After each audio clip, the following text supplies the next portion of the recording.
Hello, and welcome to Campus Conversations, the brand new podcast series brought to you by the Alabama Independent School Association. I'm your host, Michael Shipma, Marketing and Communications Director here at AISA. Every week, we're diving into what it means to be a part of the AISA, the unique services we provide that help schools and educators grow, and even some new and innovative ways that non-public schools can better serve their respective communities. Each week, I'll be talking to experts dealing in areas of academics, accreditation, and athletics, with helpful tips and anecdotes about how schools and their teachers can maximize their efforts in the classroom and grow as an institution. I'm thrilled to be talking about these services and how they're benefiting the more than 90 member schools and counting across the entire state of Alabama, covering more than 28,000 students.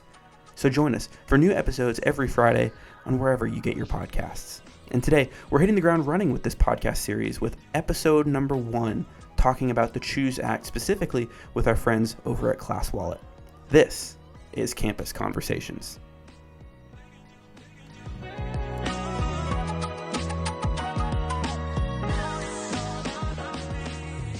Have you ever wanted to send your child to a private school, but thought to yourself, we could never afford that? Well, you're not alone, but there's a new Alabama law that could end up benefiting your family. In March 2024, the state of Alabama signed into law a bill called the CHOOSE Act. Over the next few years, every K-12 student in Alabama could end up becoming eligible to receive up to $7,000 to enroll in the school of their choice, as long as that school participates. For homeschool families, that number is $2,000 per student and is capped at $4,000 for entire families.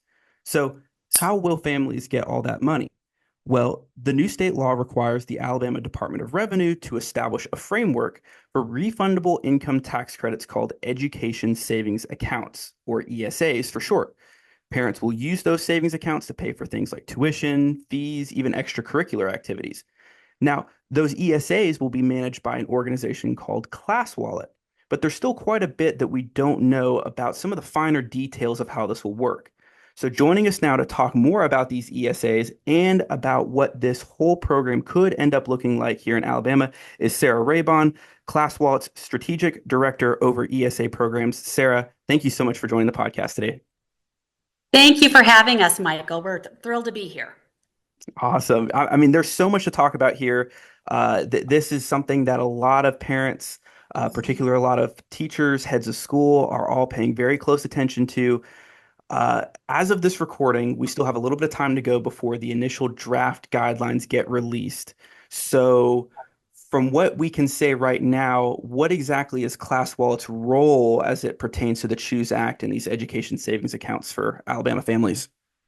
Sure, absolutely. Great question. So ClassWallet is a financial technology company. So through our digital wallets, we help state agencies like Aldor ensure that public funds like these ESAs go to the right people and get used for the right purpose. So we've got a long history in this work. Since 2014, we've distributed nearly $4 billion in public funds to about 1 million users across the country. We've also worked with about 13,000 schools and service providers.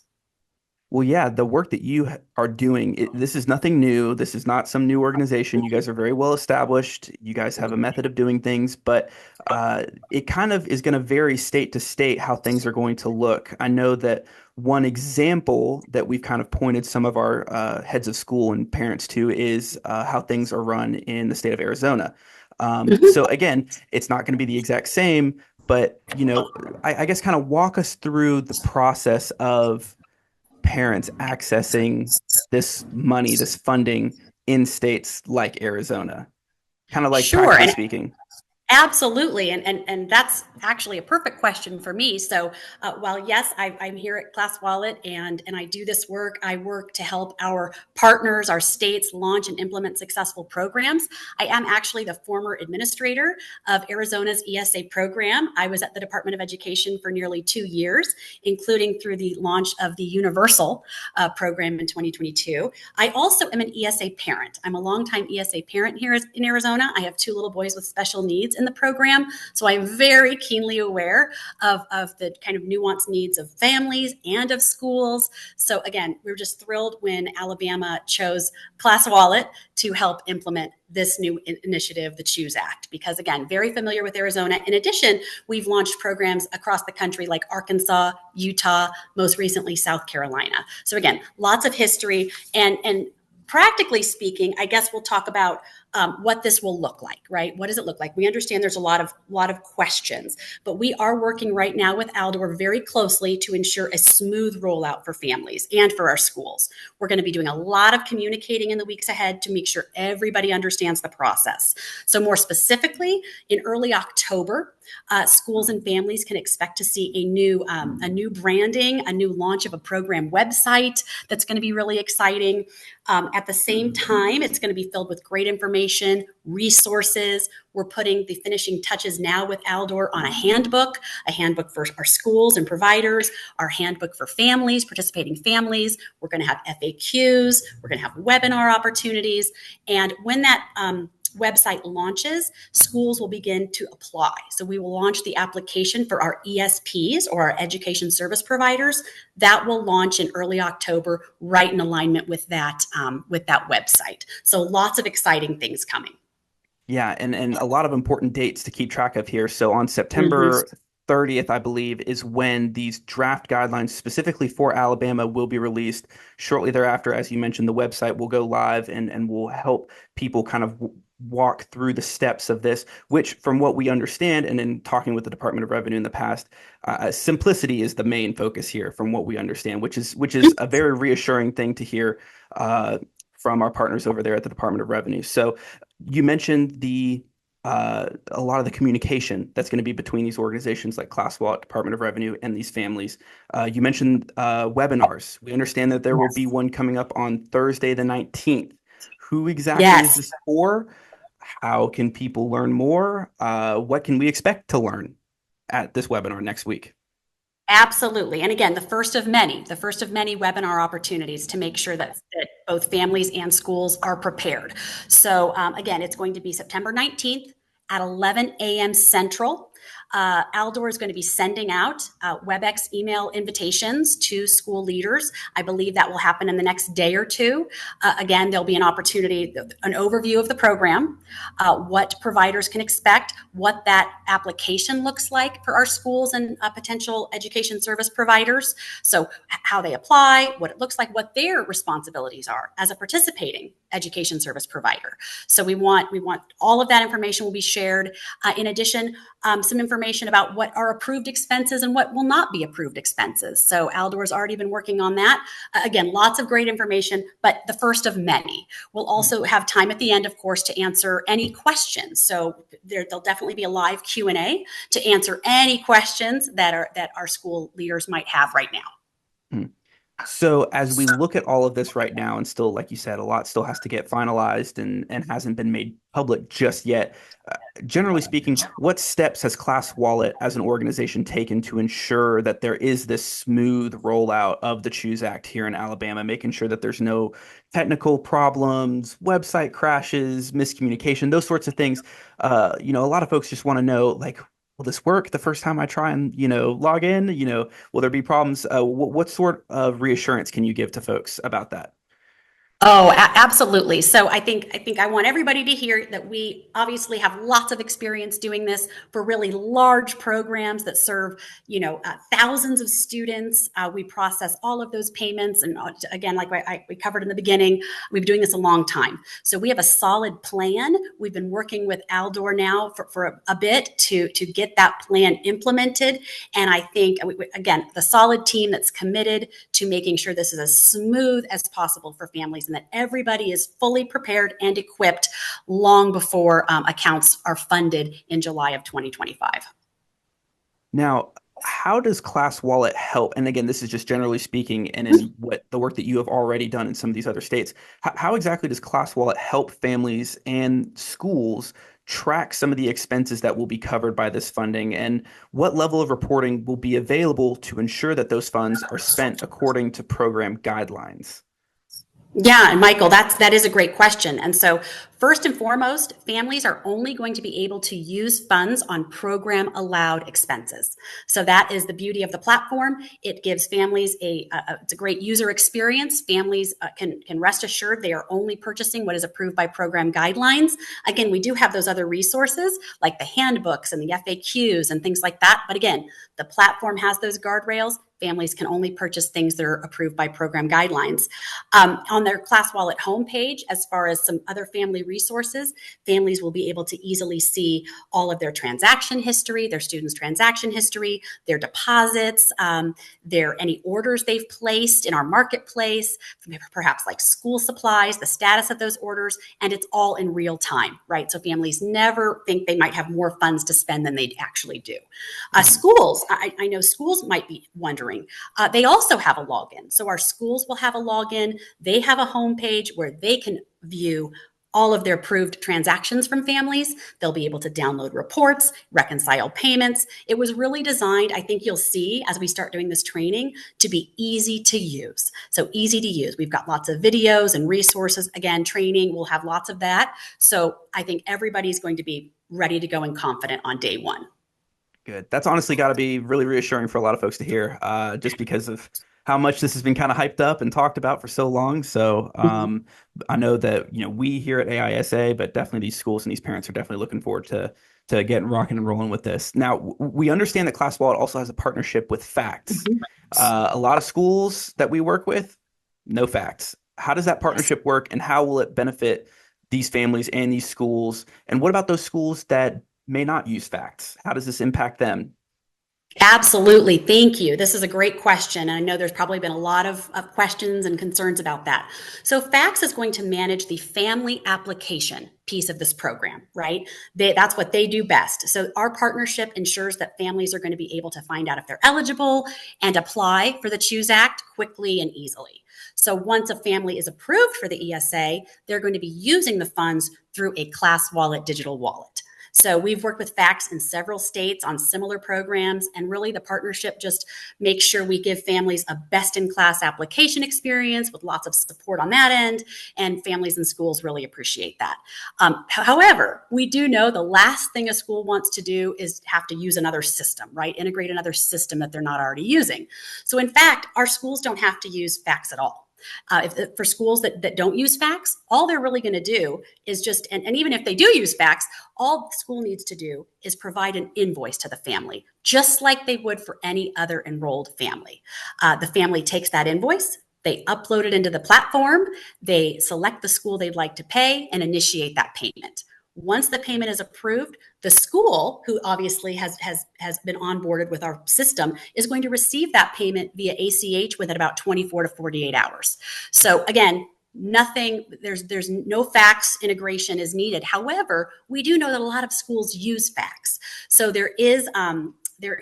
we will be phased in. It is coming, is in testing now, I believe, but phasing in something with those schools who use Facts that is going to streamline kind of that payment and reconciliation process. But again, schools either with Facts or without is no problem.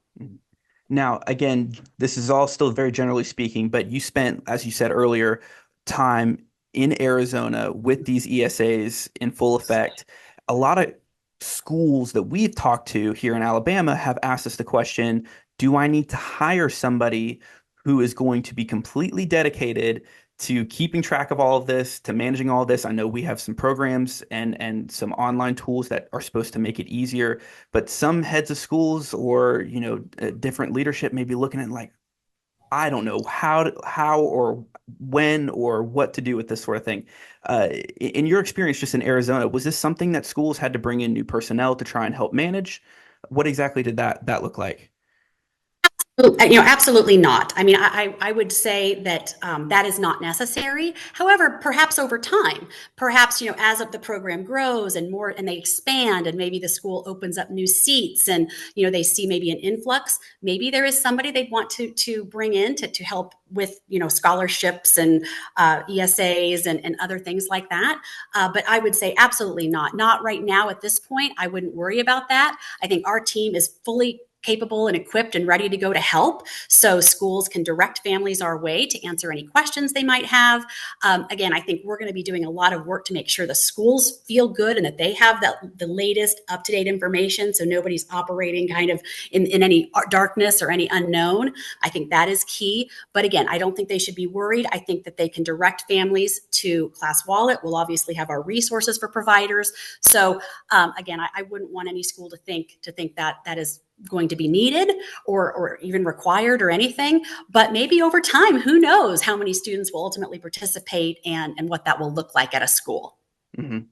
So again, we keep going back to looking ahead right now to how this will look. And even what gets released on September 30th could end up getting changed over the course of this public comment period that will run from September 30th until November 5th, when here in Alabama, these rules will get finalized and things will really start to get moving in a very uniform and organized fashion.